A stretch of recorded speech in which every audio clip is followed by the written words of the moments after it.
Ok, muito boa tarde a todo o vasto auditório. Eu sou o Fernando Gueleng, sou jornalista e também sou o CEO do portal Marimba Seluto. Nós estamos hoje aqui num debate organizado pela Friends of Angola, Associação Não Governamental de Defesa dos Direitos Humanos, e hoje teremos como debate os desafios, resultados e desafios da corrupção em Angola. Entre os painéis temos aí os convidados que são Susana Mendes, Raul Danda, teremos a Cisaltina Cutaia, que também está ainda um pouquinho atrasada devido às questões ligadas à internet, e lamentamos informar que não teremos aqui a presença de Marcolino Moco por questões de agenda. Muito bem. Vou só recorrer aqui agora a um pequeno ensaio sobre aquilo que tem sido, na verdade, a problemática da corrupção em Angola.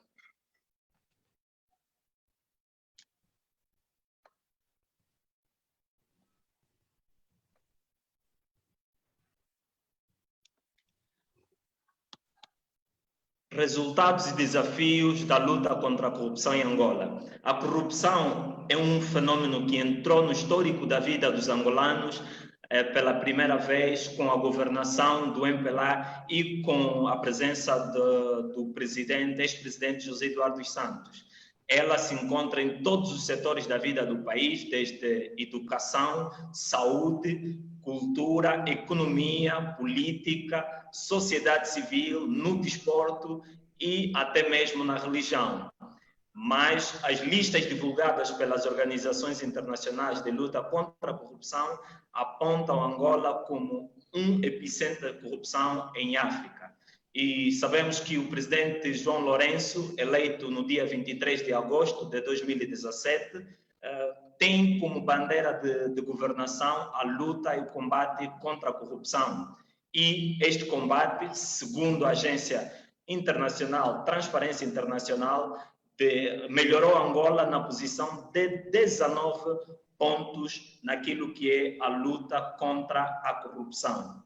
E para começarmos o nosso debate, eu quero saudar primeiro o vasto auditório, aqueles que nos acompanham através das redes sociais, Facebook, e aqueles também que nos acompanham através do Instagram e também aqueles que nos acompanham através de outras plataformas digitais. Dizer que o debate de hoje é sobre resultados e desafios da luta contra a corrupção em Angola, e entre os convidados temos Raul Danda, deputado e político angolano, temos também Susana Mendes, jornalista, e teremos a Cisaltina Cutaia, que é diretora da Open Society Angola. Não teremos a presença do Dr. Marcolino Moco, político e administrador não executivo da Sonangol, por questões de agenda. Não sei se conseguem me ouvir todos, que estão a conseguir ouvir-me? Com certeza. Ok. Vamos agora passar para a pergunta de entrada. A pergunta de entrada é: que avaliação podemos fazer em relação aos resultados do combate à corrupção em Angola? Essa pergunta é extensiva para todos. Eu não sei quem fala primeiro. Primeiro daria primazia às senhoras. Vamos dar prioridade às senhoras. Absolutamente. Sim, em termos de avaliação, penso que é um processo que está muito ainda numa fase inicial, porque nós sabemos que nas últimas décadas houve muito pouco trabalho real no que toca ao combate à corrupção.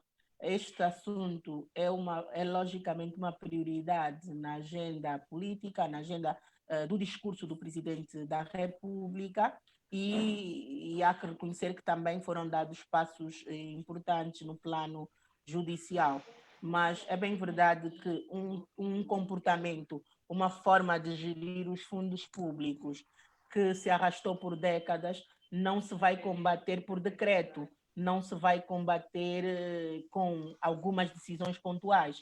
É uma questão de mentalidade, é uma questão de práticas que estão enraizadas na forma de estar e de gerir os fundos que os políticos têm. E é preciso um trabalho muito profundo de mudança de mentalidades, em primeiro lugar, de práticas, porque nós estamos a assistir com alguns processos, com denúncias públicas, por exemplo, que temos através do site Macangola, Novo Jornal, só para citar alguns exemplos, e outros órgãos de comunicação. Aliás, eu quero aqui fazer uma parte para dizer que ao longo dos anos, ao longo dos anos, ao longo dos anos,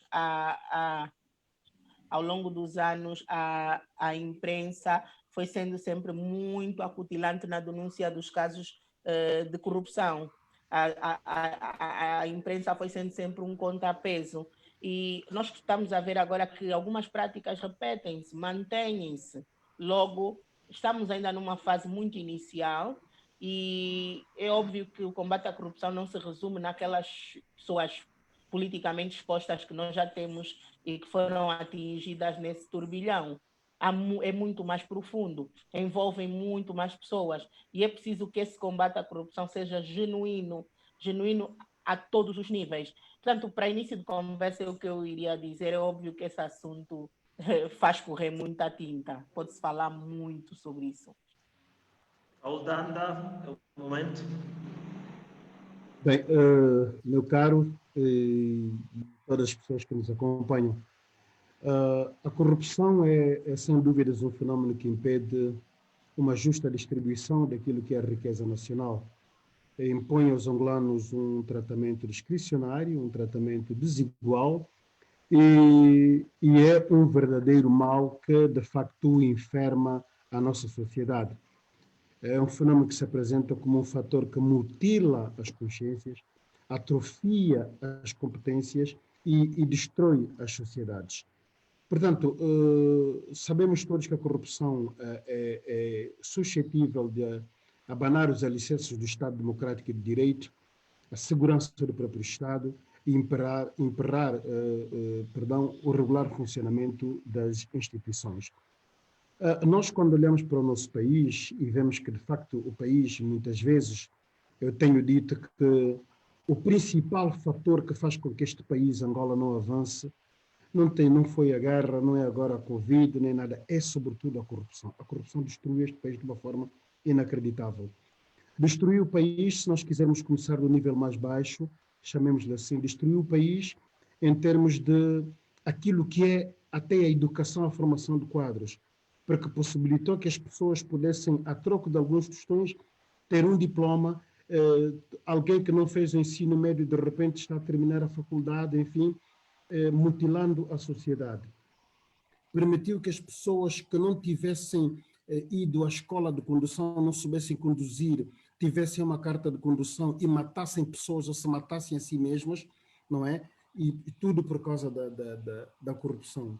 Permitiu que nós víssemos o proliferar até da prostituição aqui no país, porque quem tem alguns tostões consegue convencer uma pessoa, transmitindo-lhe inclusive doenças, fazendo 30 por uma linha, isso tudo abalando as estruturas da sociedade. Permitiu que uns poucos se enriquecessem de forma fantástica, de forma extraordinária, enquanto os outros, o grosso, se mantivessem numa situação de pobreza extrema, numa situação de pobreza de arrepiar, que mete medo. E nós, quando vimos o presidente João Lourenço surgir com essa bandeira do combate à corrupção, houve, de facto, esperança de que isso pudesse levar a algum sítio. Mas, como dizia Susana, este combate à corrupção tem de ser um combate inclusivo, um combate que toque toda a gente, não que faça escolhas, porque fazendo escolhas fica complicado. E depois, quando nós quisermos ver, chamemos-lhe assim, entre aspas, uma revolução dentro de próprias pessoas que estiverem envolvidas no mesmo sistema, isto torna a situação muito mais complicada. Muito mais complicada porque nós vamos ver pessoas que querem fazer um combate. Ora, quem quer combater o mal tem que ser alguém adverso a esse mal. E nós o que vemos hoje infelizmente não é isso.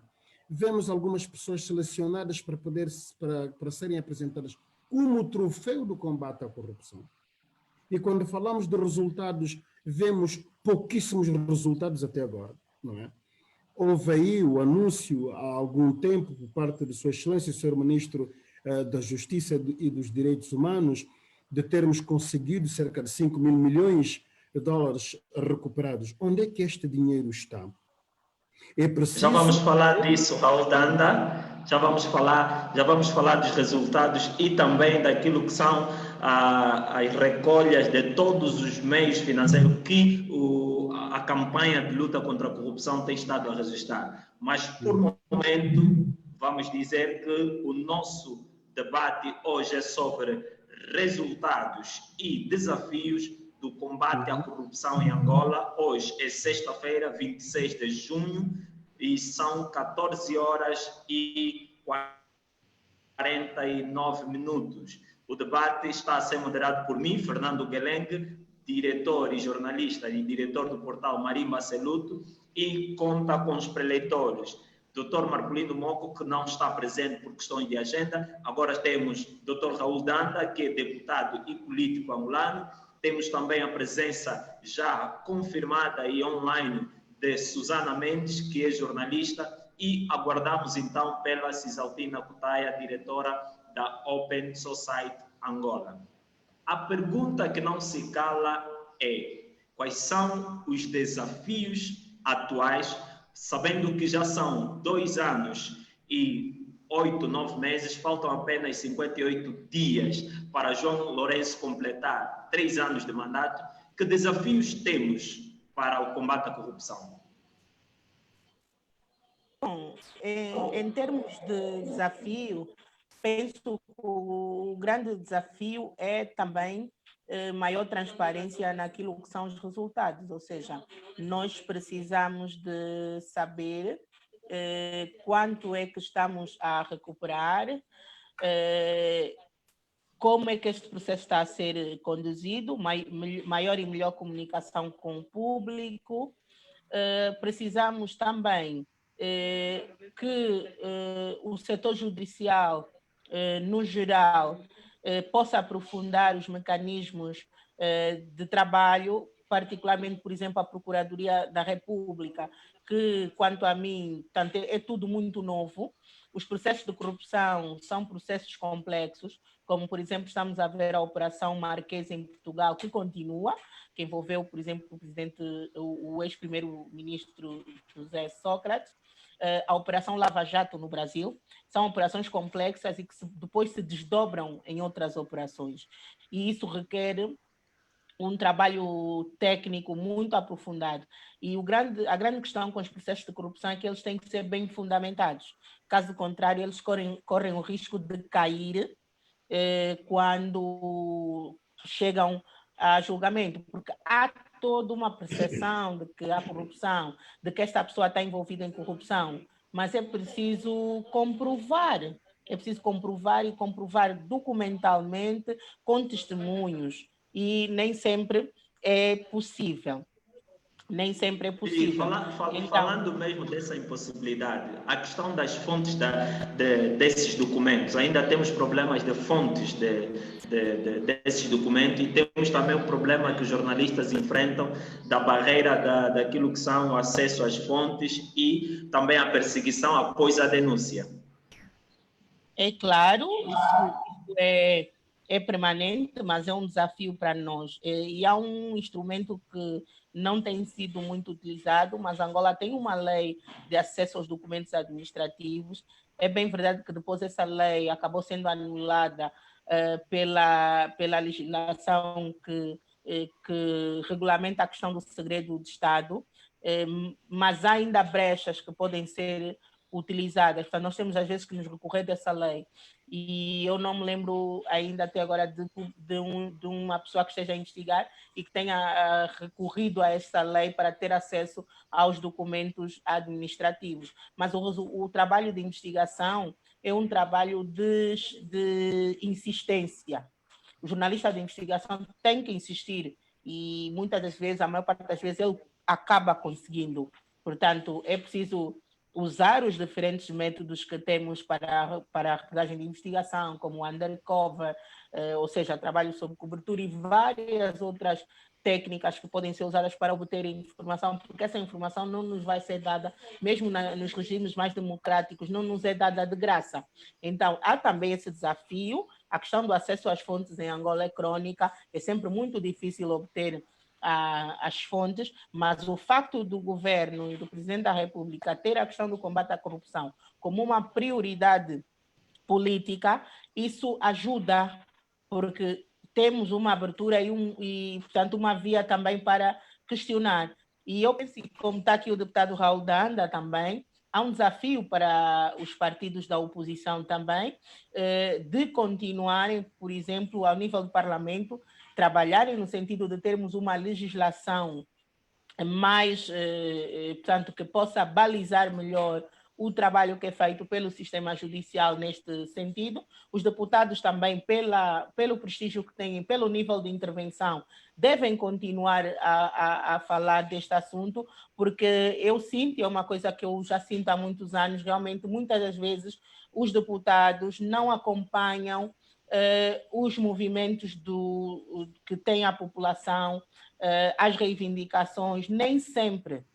Porque o mandato do deputado é um mandato do povo, sendo um mandato do povo, mas a sensação que temos é que quando o deputado chega ao Parlamento, como os deputados são eleitos por via das listas partidárias, eles acabam sendo os deputados daquele partido e nós acabamos perdendo os nossos deputados. Os nossos deputados são a voz que tem visibilidade, estão num palco, aspas, de grande visibilidade que é o Parlamento, e eu gostaria de dizer, por exemplo, o deputado Raul Danda é muito interventivo, outros deputados, há que fazer justiça, mas no geral eu penso que ainda é possível fazer melhor. Muito bem, Dr. Raul Danda, podes agora nos dizer quais são os desafios políticos, sociais e econômicos que o combate à corrupção nos apresenta neste momento? Bom, o principal desafio ao combate à corrupção é uma coisa que se chama coragem. É preciso haver coragem para se poder partir para um combate desses. Primeiro porque quem vai insetar esse combate tem de estar seguro de que vai fazer face a muitos tubarões, a muitas pessoas que não gostariam que algumas coisas fossem desvendadas, por um lado. Por outro lado, é preciso que, indo para este combate, nós estivéssemos de algum modo clean, de algum modo limpos. Por quê? Porque o que ocorre muitas vezes é que quando eu quero agarrar alguém, um ladrão, quero acusar alguém, esta pessoa depois diz que, olha, vê lá o que é que você vai dizer, veja lá o que é que você vai dizer, porque você também fez isso, fez aquilo e aquilo outro. Fica complicado insetar um combate desta natureza, tanto nestas circunstâncias. Um outro desafio é a transparência. Nós precisamos de ser completamente transparentes. A Susana disse muito bem. Precisamos de ser completamente transparentes quando estamos a lidar com isso. O que é que está a acontecer? Portanto, não pode haver zonas cinzentas. Os angolanos têm que saber, porque fomos todos, digamos, prejudicados por isso. Então, temos que saber todos o que é que está a acontecer. O Poder Judicial não pode ser, e eu digo isso, há reclamações por parte de pessoas, digamos assim, importantes no sistema judicial, até inclusive juízes, que acham que há muita coisa que precisa de ser mudada. Por quê? Porque enquanto nós, meu caro Fernando, enquanto nós continuarmos a ter juízes, e agora a Susana falava dos deputados, diz que deputados sendo eleitos por uma lista, essas pessoas depois, a Susana, tu próprio Fernando, perdes o teu deputado, porque o deputado pensa que eu agora o que eu tenho que defender é a UNITA, o que tenho que defender é o MPLA, o que tenho que defender é a Casa Ceia por aí fora. Exato. Saindo daquilo que é o que está na Constituição, do que eu tenho que defender é o Fernando, é a Susana, é a Antônia, etc, etc, porque são estes os cidadãos, nos termos da Constituição, que eu tenho que defender. Por isso é que nós temos que ir ao encontro do cidadão, falando das questões, expondo as questões por que os cidadãos passam, porque é essa que é a nossa missão. E nós temos de olhar para, enquanto tivermos juízes, porque os há, juízes que têm que tomar decisões, mas que um juiz é membro do comitê central de um determinado partido. Portanto, como é que ele vai tomar a decisão? O juiz pode ser juiz, mesmo que venha escrito de que ele deve obediência àquilo que está na lei e a sua consciência.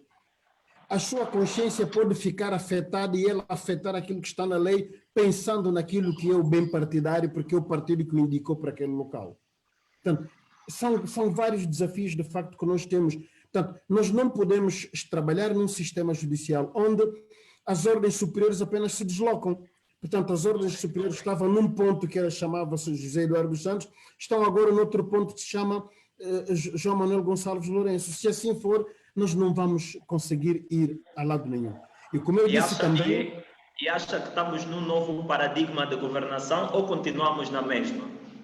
Não, é assim, nós estamos, do meu ponto de vista, infelizmente, e depois de praticamente 3 anos de governação do presidente João Lourenço, faltam-lhe apenas 2, e depois anda no acelera, desacelera, trava, não trava. Nós, infelizmente, para muitos de nós, já aconteceu há muito tempo o cair da esperança. Por quê? Porque nós precisamos de ver, de facto, coisas novas. E o que nós estamos a ver agora é que há um afrouxar nítido no combate contra a corrupção. Primeiro, o combate contra a corrupção era uma bandeira do presidente da República. Eu ganho, vou fazer isto e aquilo. O meu combate vai ser este e aquele. Depois, um recuo. O combate não é meu, o combate é do partido.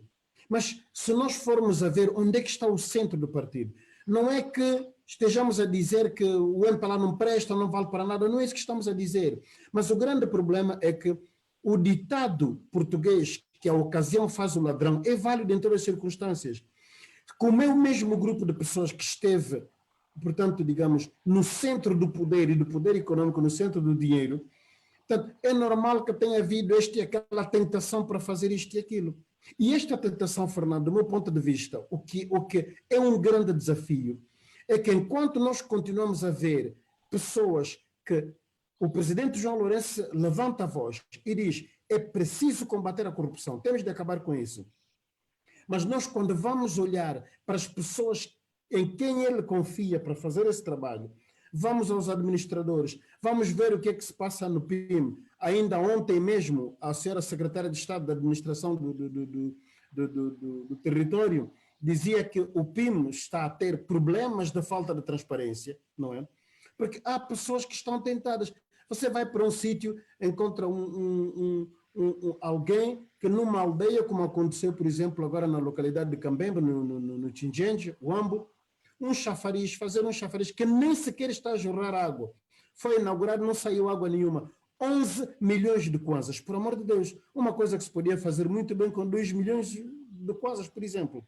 Então, aproveitando, doutor, as pessoas continuam a ter mais medo de não ter dinheiro do que medo de serem, digamos assim, punidos por praticarem atos de corrupção. Então, isto é que é um desafio de facto a vencer.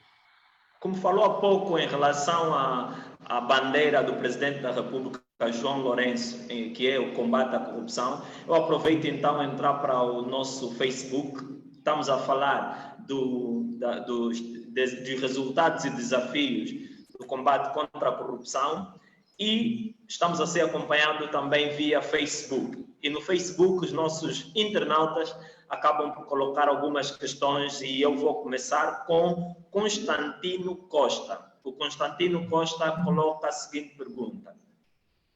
O que pensa, diretamente ao Dr. Marcolino Mocco, o que pensa de uma alternativa política ao atual poder liderado pelo MPLA? Não será que o próprio sistema é que está falido e precisa ser substituído? Essas são as duas perguntas do Constantino dirigidas ao Dr. Marcolino Mocco. A seguir, o próprio Constantino Costa também pergunta para o deputado Raul Danda e diz assim: qual seria a alternativa caso a UNITA seja ao poder, o caminho concreto a trilhar para expurgar, pelo menos, o nível acadêmico endêmico da corrupção no país? Ou seja, o Constantino quer saber o que a UNITA faria para acabar com essa situação de corrupção no país, caso se tornasse poder. Doutor Marcolino, doutor Raul Danda. Bom, eu devo dizer o seguinte, que quando a UNITA for poder, em 2022, estou convicto que sim, a primeira coisa que a UNITA vai estabelecer, e é isso que é o princípio da governação, é a transparência. Primeiro, criar uma situação em que nós tenhamos o poder executivo, o poder legislativo e o poder judicial em equilíbrio, que haja checks and balances, em que cada um desempenhe a sua função, para que não haja superpoderes de um lado e subalternização de outro lado. Porque quando isso ocorre, há um desequilíbrio tal que depois cada um faz aquilo que quer. Nós estamos hoje, por exemplo, numa situação em que este Parlamento não consegue, não tem capacidade real para poder fiscalizar o Executivo. Por quê? Porque há uma orientação dada ao Judicial para poder emitir um acórdão que impede a Assembleia Nacional de fiscalizar. Ora, ficamos numa situação em que, não havendo fiscalização, quem gera de qualquer maneira. É como você ter uma loja. Você põe alguém a vender numa loja. Se não há inventário, se bastará a pessoa vir dizer: está tudo bem, patrão, vendi isto, o lucro é 50, ponto final, e você vai embora feliz e contente. Portanto, o verdadeiro dono daquela loja deixa de ser você, passa a ser aquele indivíduo que está lá. Portanto, nós precisamos de ter isso. Precisamos de governar com transparência e precisamos de punir de forma exemplar aquelas pessoas que se vão acaparar daquilo que não é seu. A gente precisa de perceber que aquilo que nós fizermos em termos de corrupção hoje vai se refletir negativamente nos nossos filhos, nos nossos netos e nos nossos bisnetos. É como se estivéssemos a cavar um buraco. Vamos cavando e ele vai ficando cada vez mais fundo. É como se estivéssemos em areias movediças. Quanto mais nos movimentamos, mais nos afundamos. Então, precisamos de ter essa governação com transparência e precisamos de lidar com lisura. E uma das coisas também para combater a corrupção é, sobretudo, você pagar bem as pessoas que fazem o trabalho. Porque você põe alguém a fazer uma gestão de recursos, a pessoa tem um salário de miséria, não é? É óbvio que a pessoa vai se ver tentada, qualquer que seja o nível de honestidade. A tentação, a pressão da tentação vai ser muito forte para ele mexer naquilo que é alheio. Eu muitas vezes digo, a gente olha para o polícia está a pentear. É mau pentear. Mas se o polícia ganha mal, se o polícia, quando vai para casa, o filho não tem um pão para comer, chora. Se o polícia não tem dinheiro para comprar uma aspirina porque o filho está doente, ele vai à rua. É óbvio que depois o que é que vai acontecer? Vai acontecer que ele vai receber dinheiro de si para deixá-lo passar mesmo lá onde não deve. Vai permitir que quem tem que estar em Luanda porque a cerca sanitária está estabelecida pelas autoridades sanitárias, passa a repetição, não é? Vai permitir que esse indivíduo vá ao Kwanza Norte. E vai ao Kwanza Norte, vai contaminar pessoas. Resultado é o Kwanza Norte que fica naquelas circunstâncias. Portanto, por causa de uma dificuldade que podia se considerar, entre aspas, pequena, mas de grande peso para a pessoa, não é? Nós vemos que depois há vidas humanas que se perdem. Portanto, precisamos de pagar bons salários. Nós temos de ter um país, temos de deixar de ter um país que se diz rico, mas de gente paupérrima. Nós temos de ter um país que faça uma distribuição justa daquilo que é a renda para que toda a gente possa viver bem. não precisamos todos de ser ricos, não precisamos todos de ser milionários, mas também não precisamos de ter pessoas que morram à fome. Muito bem. Susana Mendes, qual é a sua opinião em relação ao modelo governamental de comunicação do combate à corrupção? Como é que estamos do ponto de vista do modelo de comunicação? Estamos a comunicar bem o combate à corrupção? Não estamos a comunicar bem? Susana Mendes? De falar do modelo de comunicação do combate à corrupção, eu iria falar do modelo de comunicação do governo, ou da forma como o governo comunica no geral. E, obviamente, que temos tido avanços, melhorias, até porque hoje há cada vez mais técnicos especializados em marketing, em assessoria de imprensa, em trabalho, e há mais experiência também de trabalho com as instituições do Estado, mas ainda há muito o que melhorar, e principalmente na preparação dos próprios governantes em entender o papel da comunicação social, o papel dos jornalistas, em lidar com jornalistas, em dar a devida importância, em saberem comunicar, e uma comunicação, e uma forma de falar que vá de encontro ao que a população espera e que possa ser compreendido pela comunicação. No geral, eu penso que os governantes ainda veem os jornalistas como um bicho de 7 cabeças.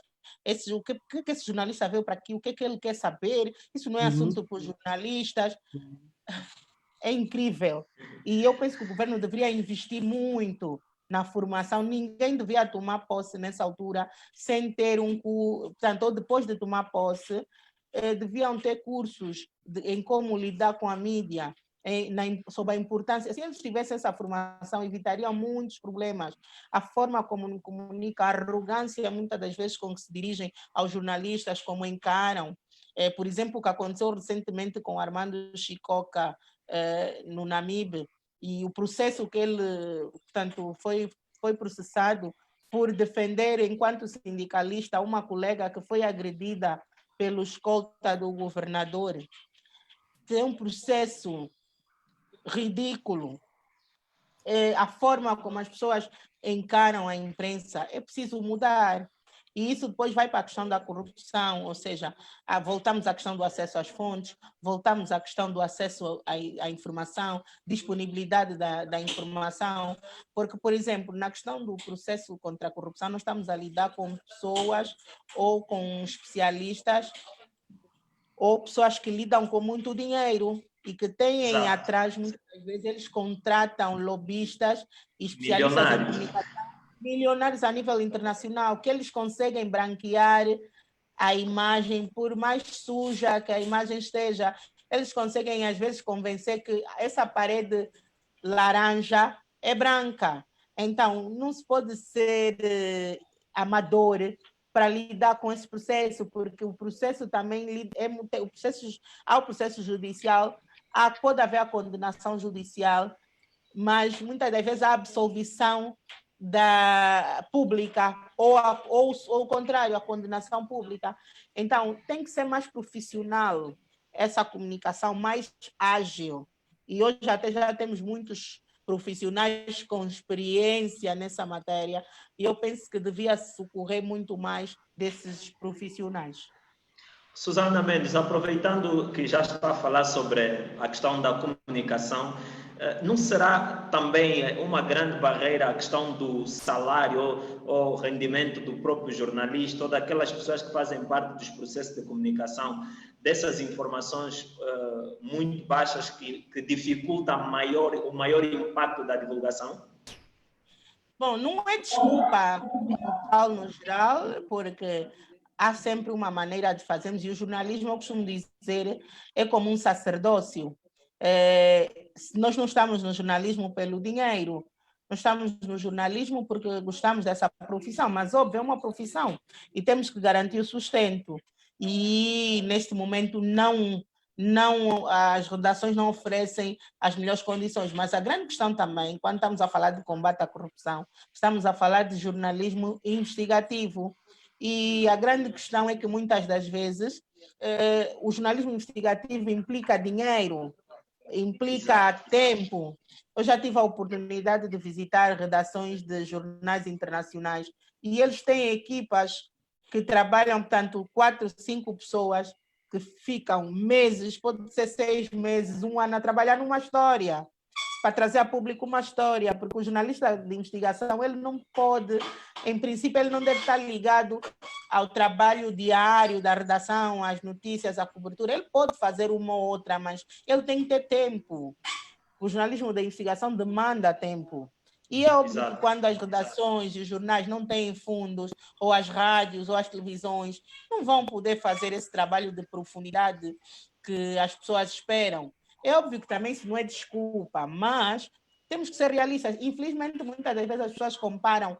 Por exemplo, quando saiu essa questão do consórcio que investigou Isabel dos Santos, Luanda Leaks, olha, teve que ser jornalistas estrangeiros a investigarem essa questão.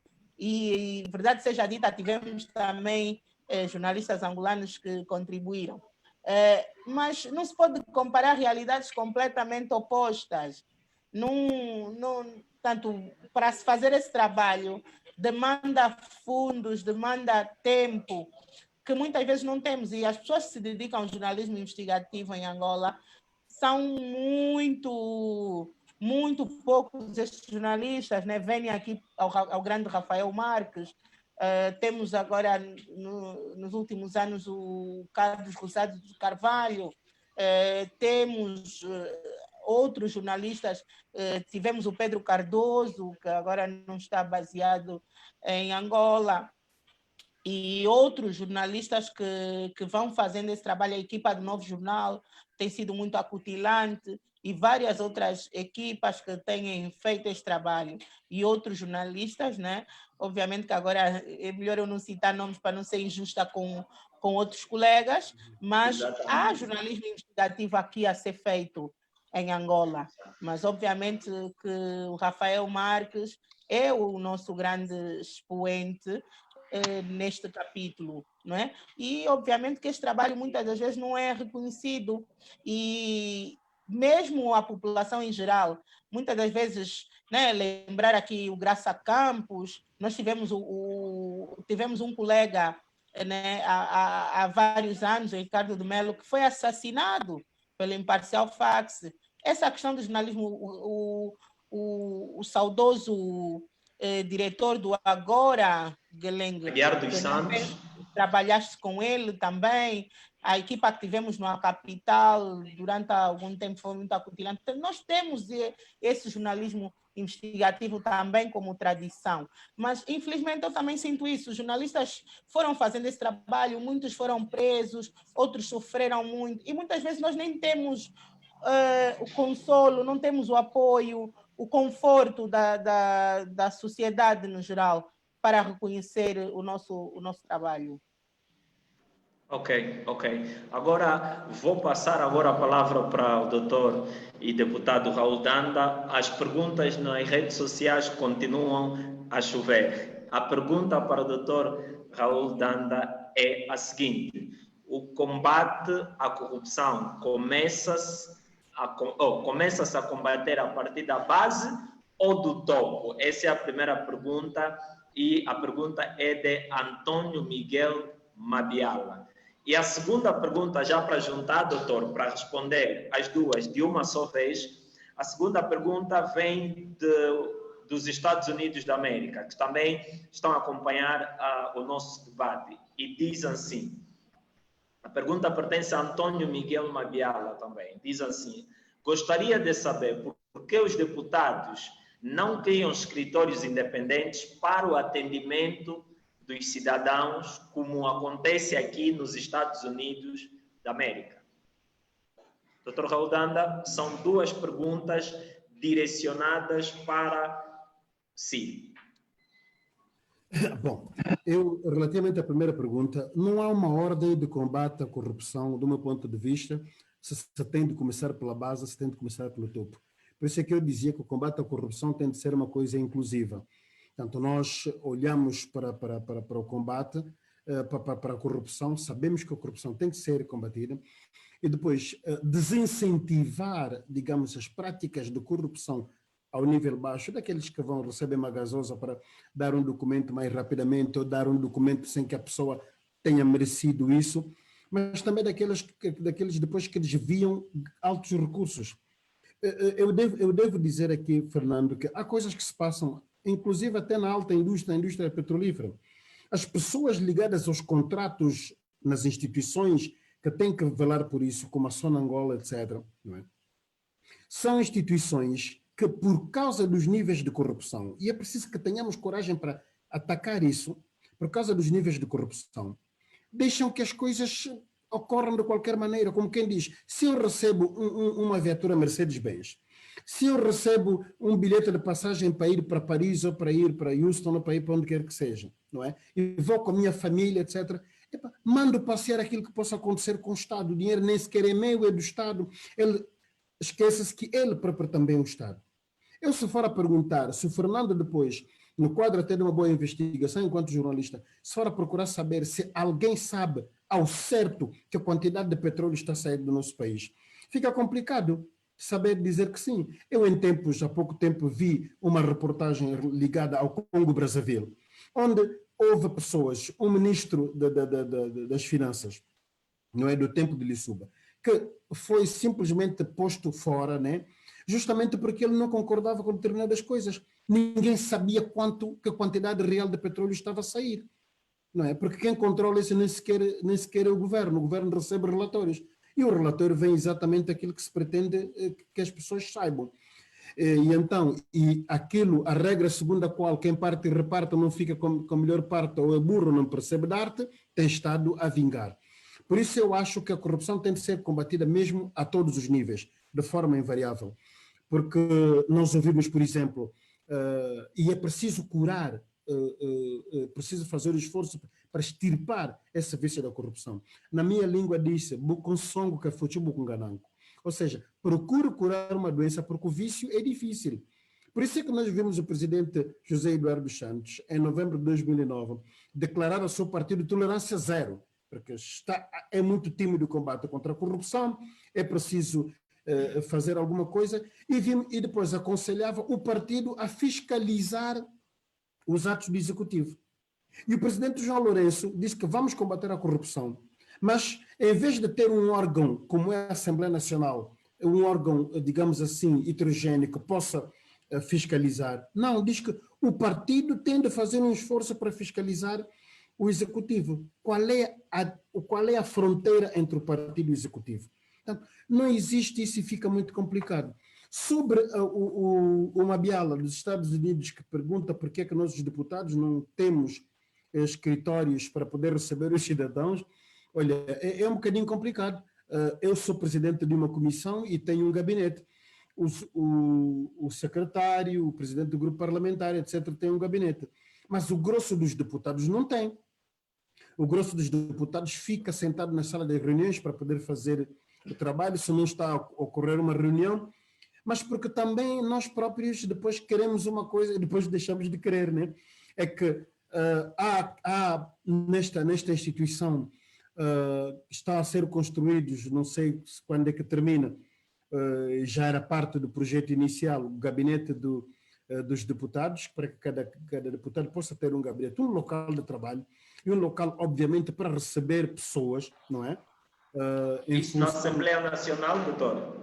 Sim, na Assembleia Nacional. A Assembleia Nacional tem um edifício, digamos assim, o edifício mãe, o edifício principal, mas por detrás tem também uma parte que está em construção, que vai bastante avançada. Vamos ver se depois isso termina e termina quando, prevendo-se que haja um gabinetezito para cada deputado, para permitir, de facto, que o deputado tenha espaço de trabalho, porque muitas vezes as pessoas estão tentadas a pensar que o trabalho do deputado é chegar no parlamento, quem está a favor levanta a mão, quem está contra, quem se abstém. Mas há um grande trabalho de muitos documentos que é preciso ler, é preciso analisar, é preciso estudar, é preciso ir pesquisar isto e aquilo para uma pessoa estar documentada para poder emitir um juízo de valor relativamente a um assunto. Não ficava assim um centro de papagaios onde cada um depois pudesse dizer aquilo que quisesse. Mas estamos a caminho disso para ver se temos os escritórios onde podemos trabalhar. Eu vou fazer uma pergunta para os dois. quando surgiu o Luanda Leaks, a abordagem foi para luta e combate à corrupção, mas o Luanda Leaks cingiu-se apenas a Isabel dos Santos. Que opinião tem em relação ao Luanda Leaks e o combate à corrupção? Geleng, para mim, o Luanda Leaks foi construído, a Isabel dos Santos foi uma peça central que conduz, porque entender como é que se processava a corrupção naquela altura e a forma como as empresas de Isabel dos Santos tiveram intervenção, foi uma forma de perceber como é que a corrupção se operava no país. Penso que foi um ângulo da abordagem escolhido e que nos permitiu perceber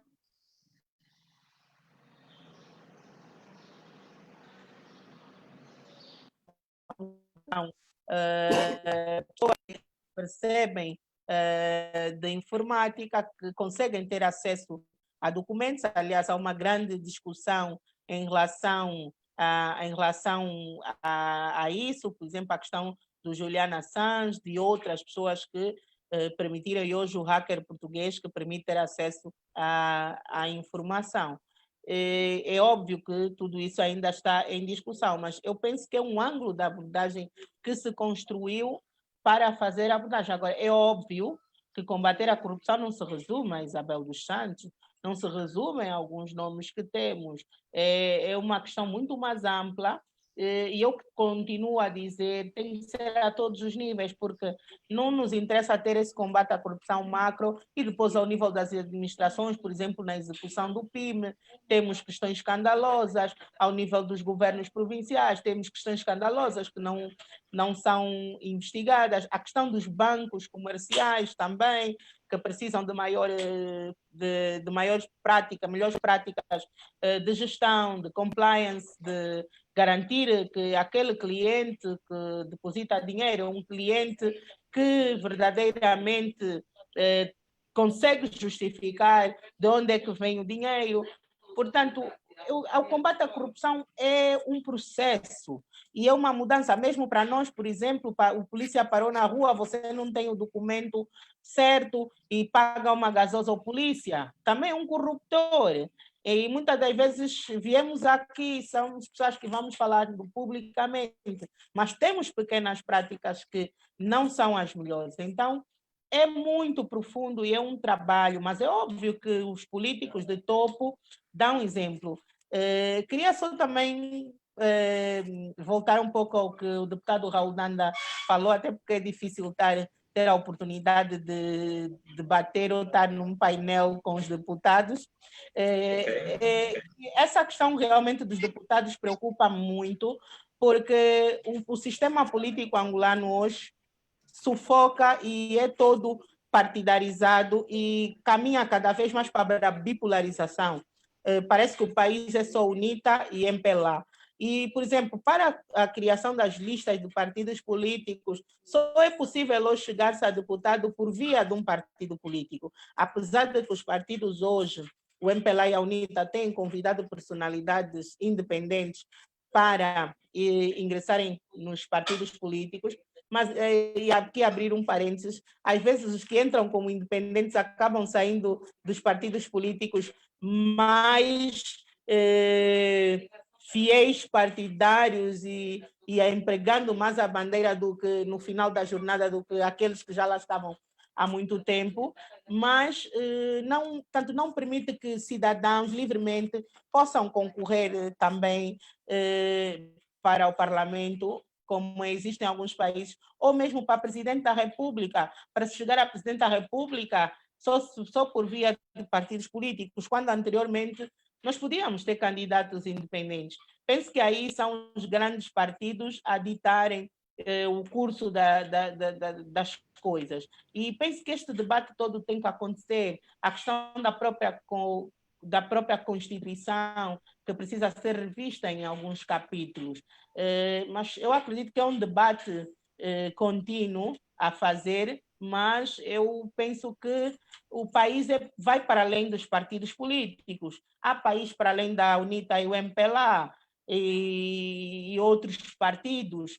e há cidadãos que pensam. E, infelizmente, muitas das vezes, quando o cidadão está a se pronunciar, a primeira questão, mas você é do MPLA ou é da UNITA? Não sou do A ou B, eu sou um cidadão. E as pessoas procuram logo colocar as pessoas numa caixa em termos de partidos políticos. E acho que a legislação dos partidos políticos e a própria Constituição, em alguns aspectos, nos direitos políticos, acaba também consagrando muito isso. Estamos muito nas mãos dos partidos políticos, então é óbvio que também aumenta a responsabilidade dos políticos, nós queremos mais dos políticos. Uhum. Bom, Fernando, eu não sei se posso... Já pode, doutor Raudanda, é a sua vez a responder a questão do Luanda Leaks e o combate à corrupção, e também aproveitando responder a Susana Mendes, que está preocupada com a situação. Desculpa, Guilherme, da bipolarização da política. As minhas provocações. Exatamente, as provocações da Susana. Não, é que eu vou começar mesmo pelas provocações da Susana, porque fazem todo sentido e são uma questão de importância relevante para o país todo. Nós somos de opinião, eu particularmente, mas a UNITA é de opinião, de que nós precisamos de ter um novo figurino neste país. A Susana falava de pessoas que estão para lá dos partidos políticos. Obviamente, eu no debate que tivemos nesta Assembleia Nacional na sexta-feira, eu dizia que já acabou o tempo, morreu o tempo, em que o MPLA era o povo e o povo o MPLA. Isso não existe. Não há UNITA que é povo e povo UNITA, não existe.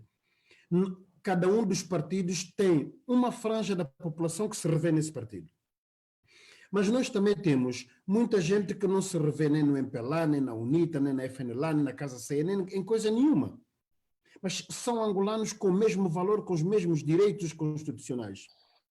E nós não podemos continuar a ter, nós também temos que chegar a um ponto em que, como nos outros países, a Susana pensa que pode representar, tem a possibilidade de representar uma parte da população e quer se candidatar para ser deputada, para poder defender os interesses de uma franja da população.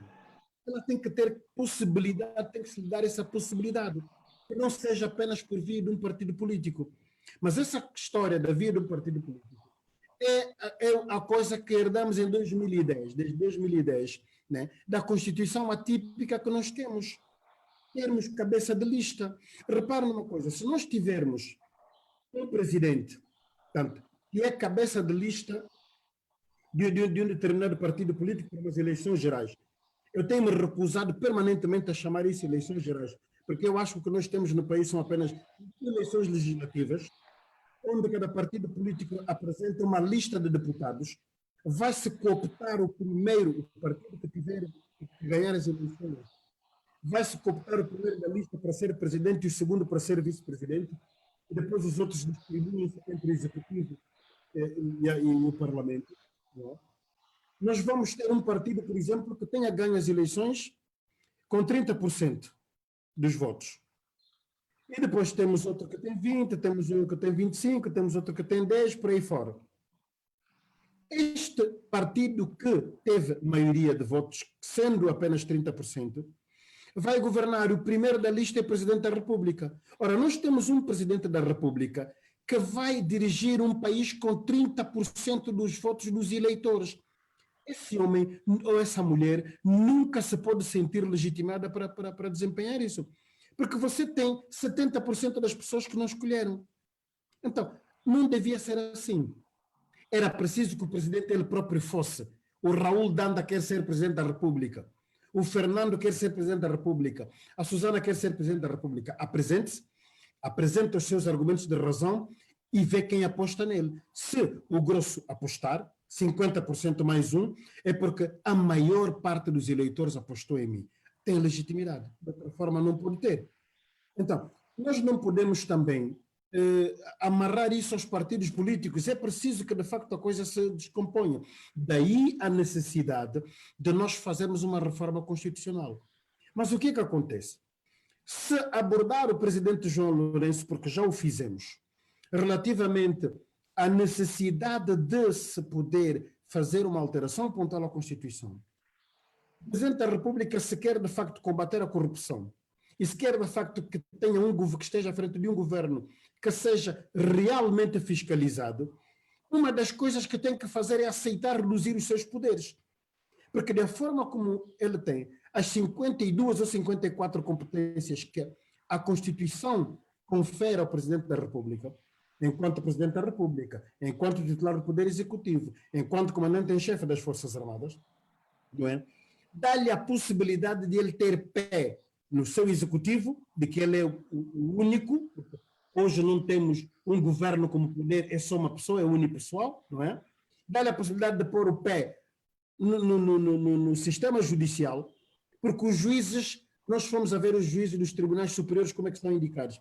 O Presidente da República indica uns, o Parlamento indica outros, e quando você estiver a falar dos outros, e depois tem uma proporçãozita que é indicada pelos pares.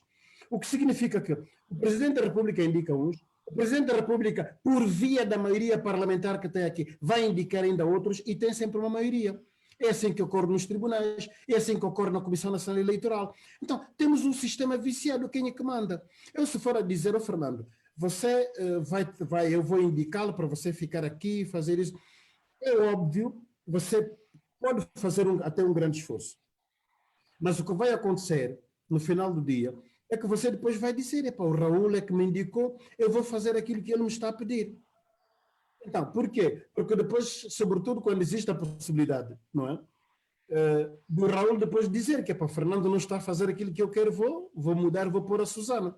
Então, como você não quer perder o pão ou o fungo, eu não sei o que a gente perde hoje, com tanta miséria, já não deve ser o pão. Acho que não, né? Depois você, naquela altura, vai dizer, como é que eu vou fazer, enfim, é melhor seguir para defender o meu pão, como as pessoas dizem, o que é mau. Agora, relativamente a Luanda Leaks. Luanda Leaks é, como diz a Susana, isto é uma questão de um debate muito grande. Primeiro, da forma como se obtém as informações, qual é a validade ou não que essas informações obtidas dessa forma têm perante a justiça, né, para que a justiça possa ajuizar do bem fundado disto ou daquilo, considerando isto ou aquilo um crime. Também considero que a Isabel dos Santos não pode ser o centro do combate à corrupção. Se nós formos a ver, acusa-se Isabel dos Santos de ter desviado 100 milhões, já são 100 milhões de euros que ela mandou para uma conta qualquer e não sei o quê. Eu não sei se isso é verdade, se é mentira, mas pronto, isso é um problema deles. Mas também digo uma coisa, a Sonangol anda pessimamente mal, desde há muito tempo. Já no tempo do Lemos, que se dizia que a Sonangol era uma empresa em falência. Portanto, há muita coisa, a Sonangol foi sendo um local foi sendo uma fêmea, digamos assim, com muitas tetas, onde toda a gente, mais alguma, podia mamar.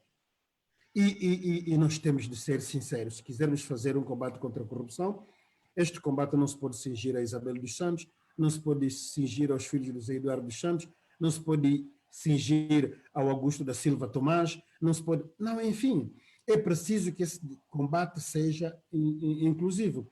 Repare, por exemplo, numa coisa. Eu, quando olho para alguns números que são avançados, eu olho, por exemplo, para o BPC. O BPC a reclamar fundos do Estado, fundos meus, fundos teus, fundos da Susana e de todos os outros que nos estão a acompanhar. Então, para se poder erguer. Mas quem são as pessoas que foram buscar lá dinheiro? São pessoas conhecidas, 500 e tal milhões de dólares, 600 e tal milhões de dólares, etc, etc. As pessoas estão ali. Quem foi buscar o empréstimo? E depois disse que isso aqui é um empréstimo irrecuperável. Portanto, como é que você não recupera o empréstimo? Não é? Se você, para poder, enquanto banco, considera o empréstimo a alguém, ele tem que dar uma garantia. Eu tenho a minha casa, eu tenho o meu carro, eu tenho o meu barco, eu tenho o meu avião, tenho o hotel, etc, etc. Mas se depois ele vai buscar o dinheiro, deixa de pagar, e aquilo já não serve para nada, e nós todos estamos a ver o hotel do indivíduo, o avião do indivíduo, o barco do indivíduo, etc, etc, mas ninguém lhe faz nada, é complicado. Já tinha sido assim com o CAP também. Foi a falência porque as pessoas foram lá buscar literalmente dinheiro. aquilo era tipo a cesta da avó, você põe a mão, tira a jingube e põe no bolso, você nem sabe qual quantidade de jingube que você levou. Portanto, era assim. O Banco Espírito Santo Angola. Não se diz nada, pediu-se o inquérito, sobre isso não se fez o inquérito, mas o Banco Espírito Santo Angola faliu. Depois do presidente Eduardo dos Santos, no final do ano, não sei se estava a preparar-se para a festa do final do ano, que assina, digamos assim, a concessão de fundos para poder socorrer o Banco Espírito Santo Angola. O Banco Espírito Santo Angola afunda e emerge um outro banco, que é o Banco Econômico. E o Banco Econômico, quando surge, ativos e passivos, está aí um banco a viver lindamente bem. Então, por que aconteceu com o Banco Espírito Santo Angola? Então, são coisas que, de facto, precisam ver. É verdade que ninguém, mesmo em relação, voltando à questão da Luanda Leaks, os documentos são em número astronômico, não é? Não há ninguém que conseguiu ler aqueles documentos, nem vai conseguir ler nos próximos 10 anos, enfim. Mas, pronto, isso é um indicador de que, de facto, temos problemas, que precisamos de ir atacar de frente esses problemas e combatê-los. Não importa se quem está à frente é o fulano, o cicrano ou o beltrano. Tal como dizia a Susana, nós vamos olhar para, por exemplo, para o PIB. O que é que estão a fazer os governadores? O que é que estão a fazer os administradores? O que é que ainda está a fazer muita gente que está em posições chaves em empresas do Estado, etc. É sobretudo ir aproveitando cada um, dizer que, enquanto o diabo esfrega um olho, eu vou ver se sopro no outro ou tiro areia no outro olho, para ver se tiro mais aquilo e tiro mais aquilo outro, para poder ver se toco a minha vida para frente. Muito bem.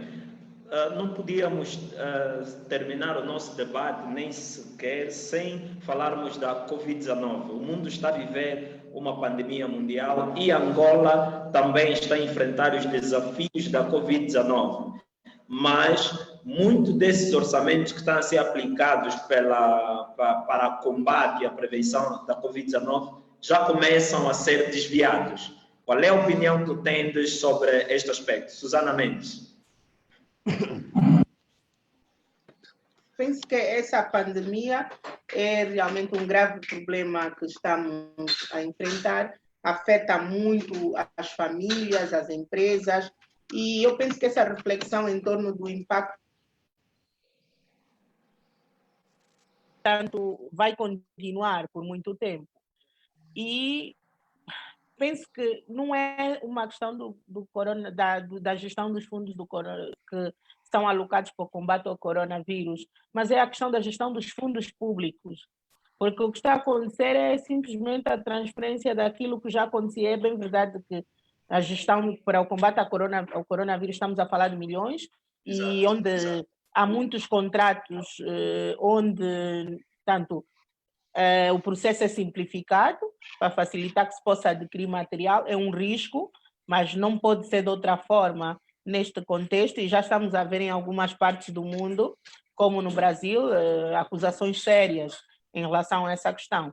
Em Angola, nós ainda não temos processos concretos sobre a questão, mas é óbvio que quem está à frente deste dossiê tem que ter muita atenção, e penso que deveria haver maior fiscalização também, porque estamos a falar de bilhões de dólares em compras. Aliás, tivemos já um pouco essa questão quando foi do transporte do material de biossegurança, e em que o governo assumiu que algumas coisas não funcionaram bem. É preciso muito cuidado e que as pessoas saibam que depois a pandemia vai passar e nós vamos ter que analisar cuidadosamente todo esse dossiê. E só o combate ao coronavírus já vem sangrar ainda mais um país altamente endividado, sangrar os nossos cofres públicos ao limite. São milhões que nós já não temos. E é uma situação, porque o nível de...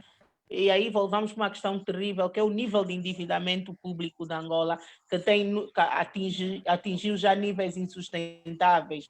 E há todo o processo que o governo tem que fazer para apoiar as famílias carentes. Então, a nossa situação já é muito débil por si só, e com a questão do coronavírus só fica mais agravada.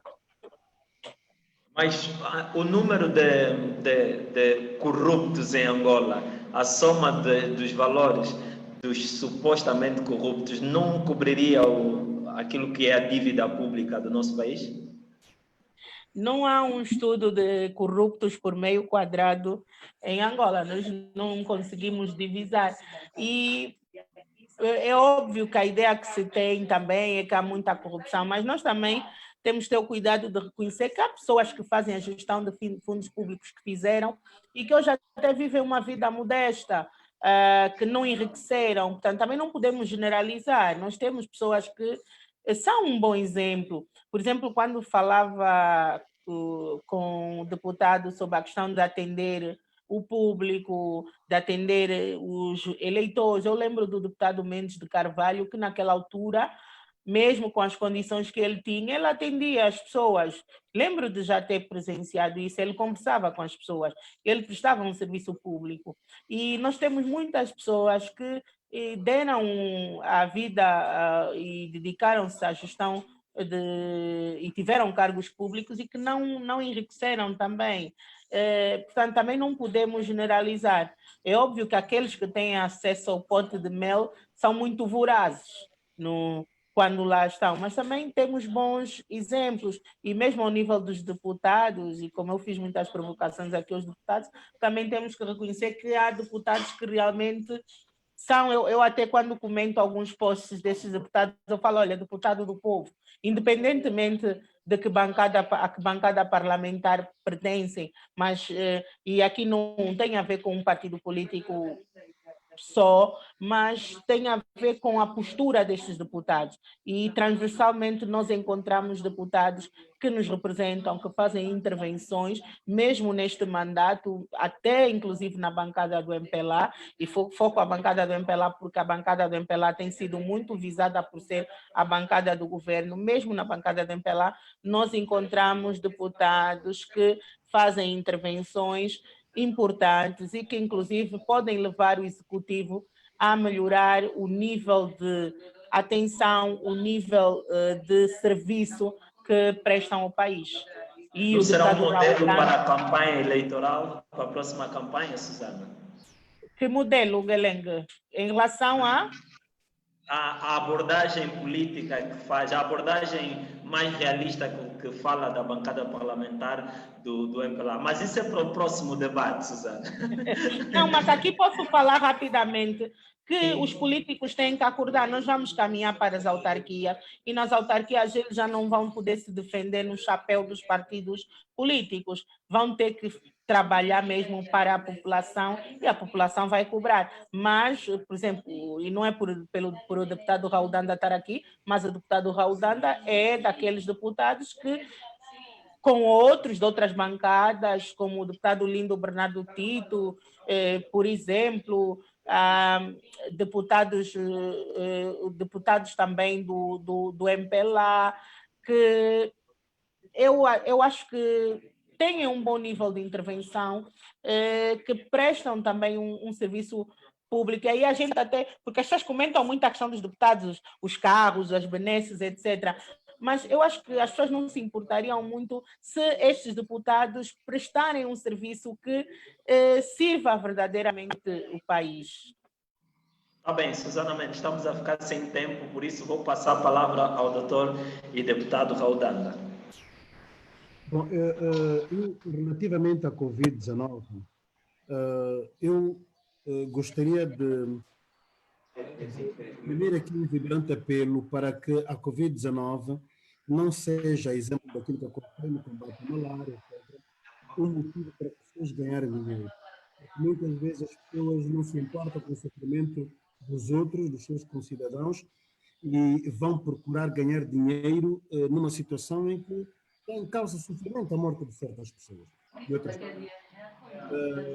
há uma questão de gestão.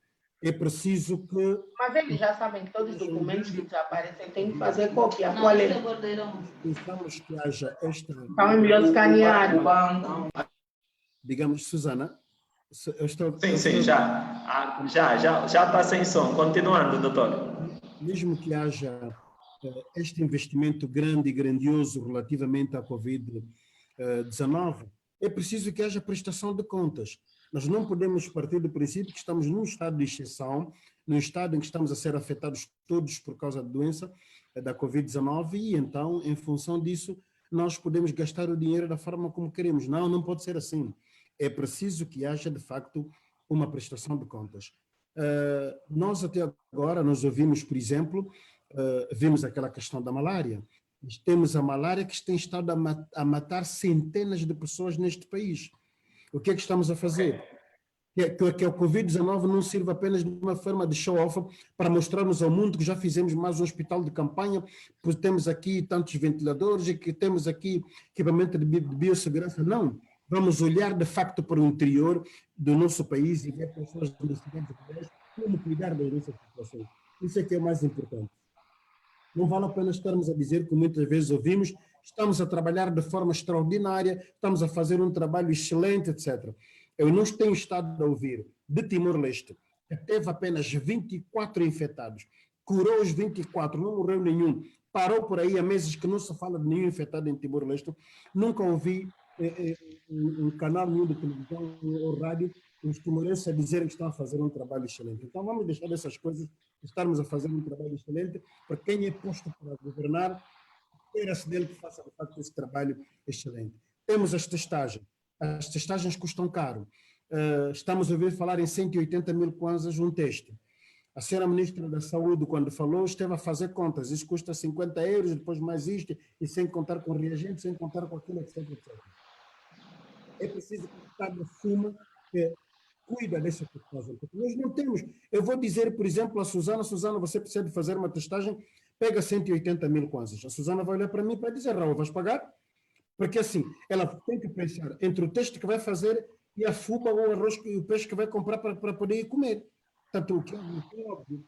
E também é preciso que não se utilize isso para termos mais alguns entes privados, entre aspas, que surjam para fazer prestações de serviços de forma enviosada e de forma obscura. Nós vimos aquilo que aconteceu com os voos da Ethiopian Airlines. Traziam equipamento, depois vinha equipamento que era equipamento que devia vir para o Estado e depois acabou porque era depois privado. A gente não percebeu bem qual era a história, mas que há entes privados que conseguem, que podem fazer esta prestação de serviço. Também que a Covid-19 não seja mais um refúgio para encobrir fracassos. Porque, Fernando, é assim, durante muito tempo, este país não funcionou por causa da guerra. Este país não funcionou porque choveu muito. Este país não funcionou porque não choveu nada. Este país não funcionou porque fez muito sol. Este país não funcionou porque deixou de fazer sol. Então, soprou muito vento, há muita poeira, até a poeira já foi o motivo para nós não termos luz. E nós vemos depois o país cheio de promessas que até 2012 Luanda deixa de ter problemas de luz. Até 2000 não sei o quê, vamos ter 1 metro de superfície. Até não sei o quê. Então, são coisas que nunca acontecem. E se tem havido, portanto, se foi dizendo que a situação calamitosa em que nos encontramos deve-se à baixa do preço do barril de petróleo, não é? Nós temos de aceitar que não é por causa disso, é porque nós não fizemos investimentos suficientes na altura das vacas gordas para podermos diversificar a economia. É que estamos sempre a ouvir, desde que este país nasceu, há 45 anos, né, da importância da agricultura, porque nós temos aqui terra fértil a dar com pau, como dizem os brasileiros. Mas depois não se faz nada, os investimentos são ínfimos na agricultura. E como diversificar significa investir, e investir requer recursos. Agora que os recursos estão parcos, estão exíguos, não há, não é? É que estamos a falar de diversificação. É óbvio. Por quê? Por isso é que cada vez que se vai mexer no Orçamento Geral do Estado, cada vez que se constrói o Orçamento Geral do Estado, ou se mexe no Orçamento Geral do Estado, olha-se sempre para o petróleo. Vê o orçamento, o barril de petróleo calculado em X. Agora, o Conselho de Ministros aprovou o orçamento revisto, né, a vir aqui para o Parlamento, né, está-se a rever o orçamento com base no preço do barril de petróleo de $33. Ou seja, o petróleo mexe, as estruturas todas do país mexem. Então, agora vamos ter outra desculpa, que é a Covid-19. Fernando, prepare-se que durante muito tempo vai ouvir que não fizemos isso, não fizemos aquilo, não foi possível isso por causa da Covid-19. Você prepare-se que vai ser assim. Relativamente a uma questão que a Susana levantava, aliás, que você levantava sobre se o soma dos corruptos não daria para pagar a dívida, bom, eu como tudo, né? Eu também concordo com a Susana, que de facto, por um lado, é verdade que a corrupção é uma coisa institucionalizada neste país, infelizmente. Mas, por outro lado, também, eu conheço pessoas no MPLA que viveram de forma humilde. Conheço pessoas que foram responsáveis do MPLA, que viveram e morreram até de forma humilde. Há pessoas hoje que estão ali que têm alguma coisa, mas também há outros que o aluguer da casa da mãe, ou a renda da casa da mãe, para dizer isso em bom português, o arrendar da casa da mãe, valeu-lhe uma fortuna. Eu também estou à espera que a casa que a minha falecida mãe deixou no Malembo, não estou a encontrar alguém para arrendar para ver se fico milionário também, já que se passa por esta via. Então, nós temos essas pessoas. Eu já tive uma conversa com alguém que esteve na estrutura do governo, na altura para se negociar, não vou dizer o nome, obviamente, por uma questão de ética. Ok.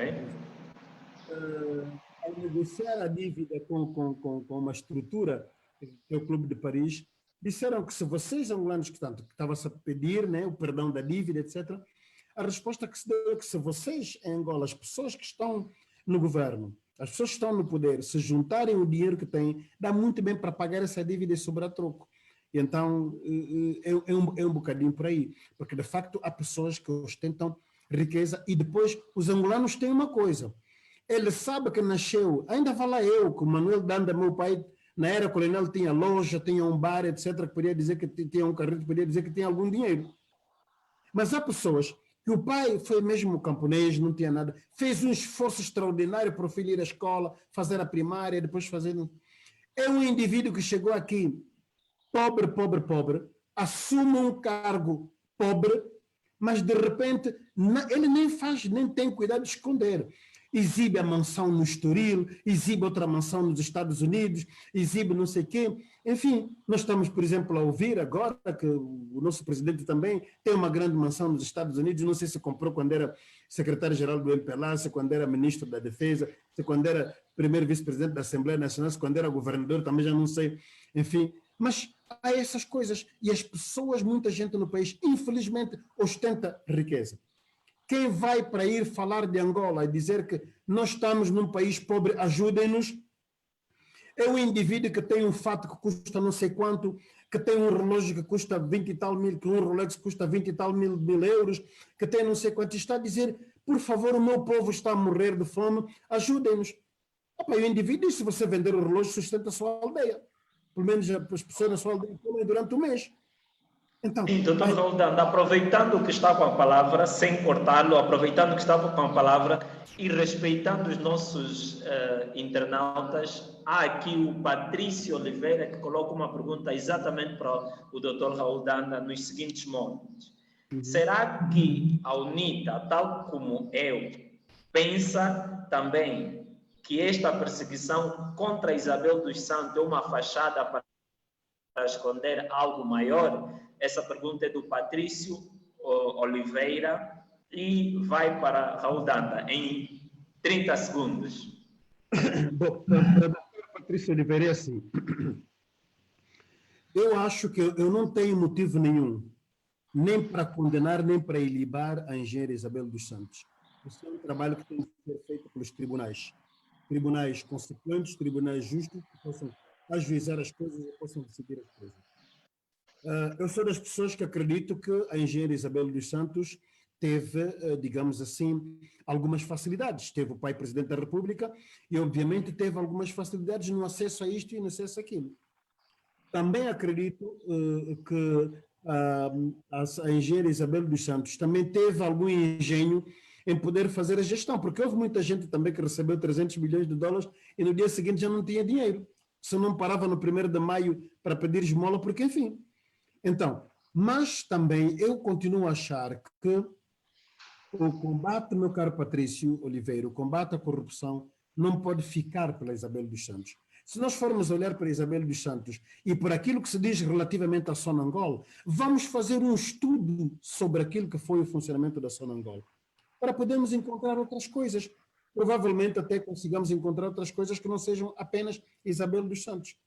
Vamos olhar para o estado da corrupção e vamos, sobretudo, procurar fazer uma coisa. Eu fiquei preocupado quando ouvi o Presidente da República dizer que não iria negociar com Isabel dos Santos. Eu acho que não é por aí. Primeiro, não devia ser o Presidente da República dizer isso, porque isso é um assunto que tem a ver com a justiça. E nesse caso, o Presidente da República está a interferir na justiça. Absolutamente.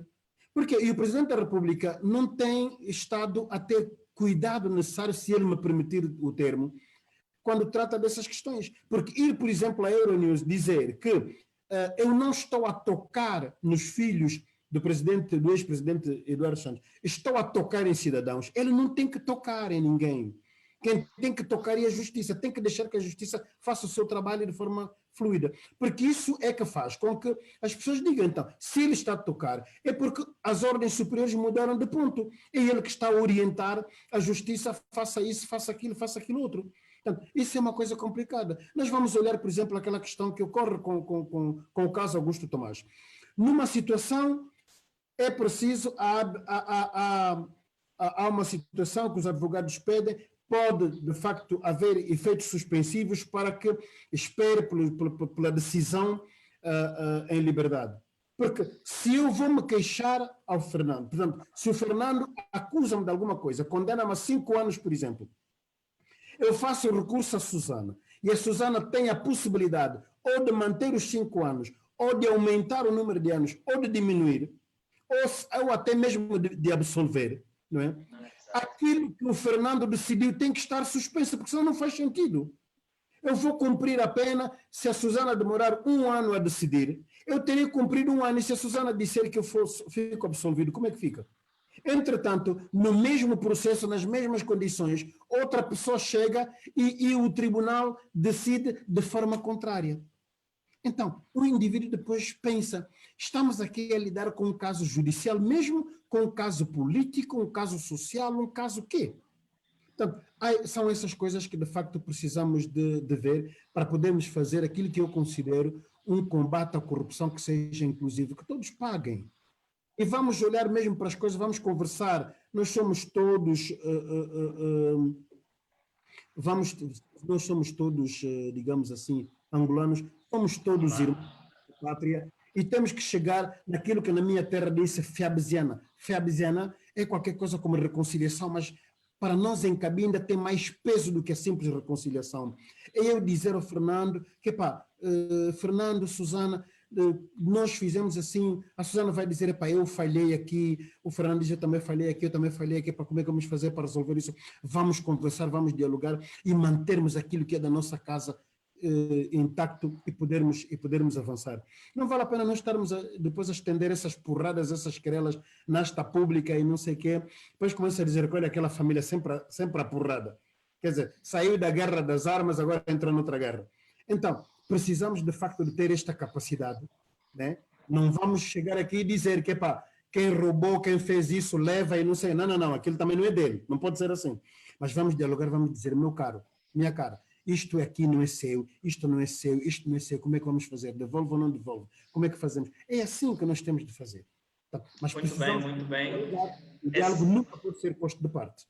Ok.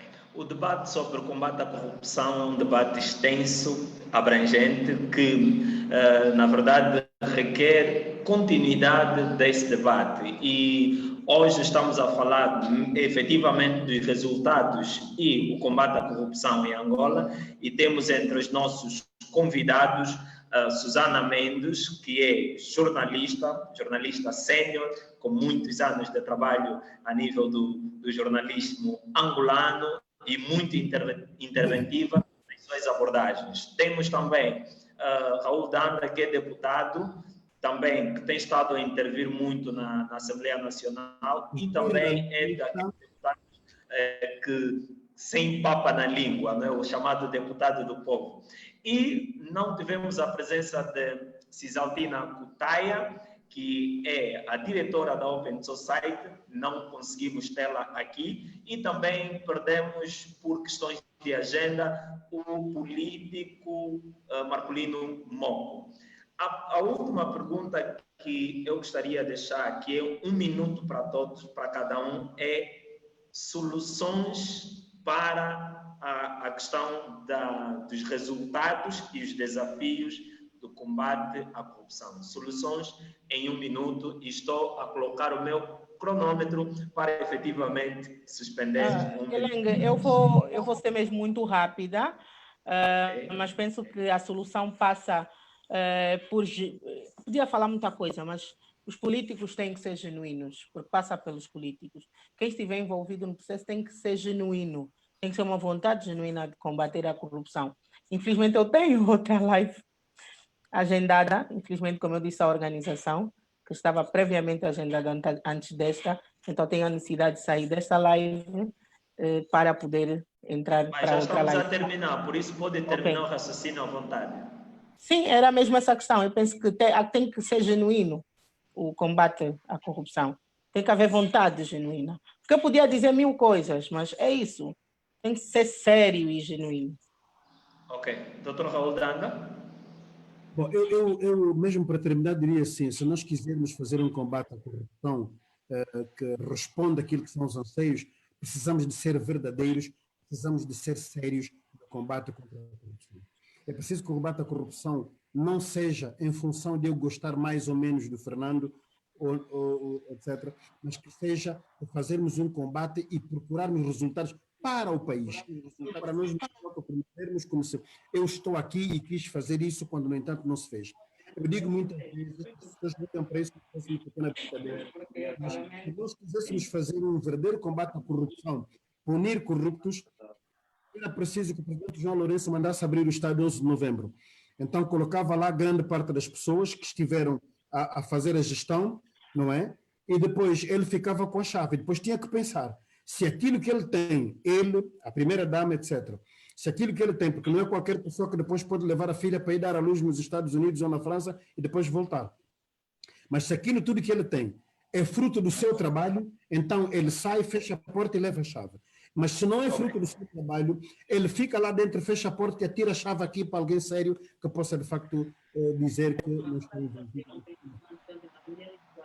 Muito obrigado, Dr. Raul Danda. Muito obrigado, Susana Mendes.